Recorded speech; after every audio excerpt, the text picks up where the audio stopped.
তারপরে কুর্তা বিছাইলাম।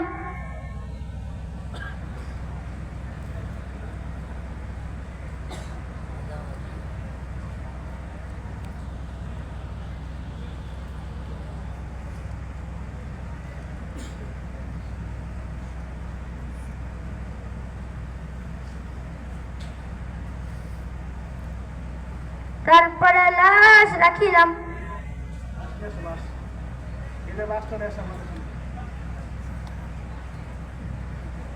তারপরে কুর্তার গলা দিয়া ঢুকাইলাম।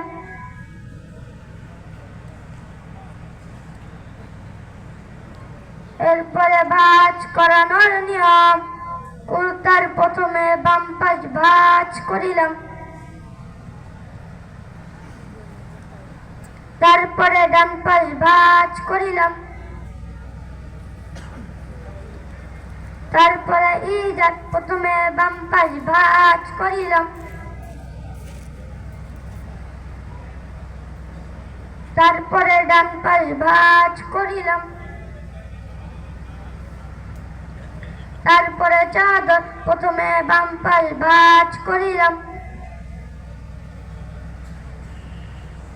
তারপরে ডান পাশ ভাঁজ করিলাম।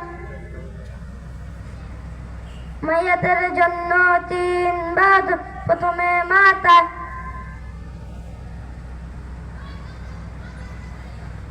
তারপরে মাঝে, তারপরে পায়ে। আসসালামু আলাইকুম ওয়া রাহমাতুল্লাহি ওয়া বারাকাতুহু। মাশাআল্লাহ বলেন, মারহাবা, বিল্লাহি তাকবীর, আল্লাহু আকবার। এই যে কাজগুলো বলেন সহজ না কঠিন? কঠিন। হ্যাঁ কঠিন। কঠিন বলে, শিখলে সহজ, শিখলে সহজ, না শিখলে শিখলে না শিখলে জোরে, শিখলে সহজ, না শিখলে কঠিন। কঠিন। এটা আপনার আমার সবার দায়িত্ব হচ্ছে। আমরা আসলে এই লাস্ট দেখলে আমার ভয় হয়, আজ যদি মরণ আমাকে দূরে ফেলায়, কথা বলে ঠিক না? আরে মরণের জন্য সবাই ভয় আছে, কিন্তু মরা কেউ মরতে চায় না। যদি বলেন ভাই আপনি মরবেন এখন, না না এখন মরণ না, দাঁড়িয়ে তো দাঁড়িয়ে থাকছে না, এখন মাঝে শুনে পাকেন। হ্যাঁ, চোখের পাওয়ার তো পুরো বেড়ার একবারে, এখন মরবে কেন হচ্ছে না। যাই হোক, এই যে খালেদ সাইফুল্লাহ আমাদের এই যে রাজাবার বাগনা খালেদ সাইফুল্লাহ, সে সুন্দর করে নিয়মগুলো আপনাদের এখানে ঠিক না। এখন আমাদের শেষ পর্ব, যেই শেষ পর্বের মাধ্যমে আর মৃত্যু ব্যক্তিকে আর দুনিয়া রাখা যাবে না, তাকে অটোমেটিক কবরের মধ্যে পৌঁছাতে হবে। আমাদের এই জানাজা পড়াবেন আমাদের এই তালিমুস সুন্নাহ মাদ্রাসার ছাত্র মোহাম্মদ লাবিব। এই মুহূর্তে আপনাদেরকে জানাজা পড়িয়ে দেখিয়ে দিবে আমাদের মাদ্রাসার ছাত্র মোহাম্মদ লাবিব আহমদ। আসসালামু আলাইকুম ওয়া রাহমাতুল্লাহি ওয়া বারাকাতুহু। জানাজার নামাজে ফরজ ও সুন্নতের বর্ণনা। জানাজার নামাজে 2টি কাজ ফরজ, 4 তাকবীর বলা ফরজ, দাঁড়াইয়া নামাজ পড়া ফরজ।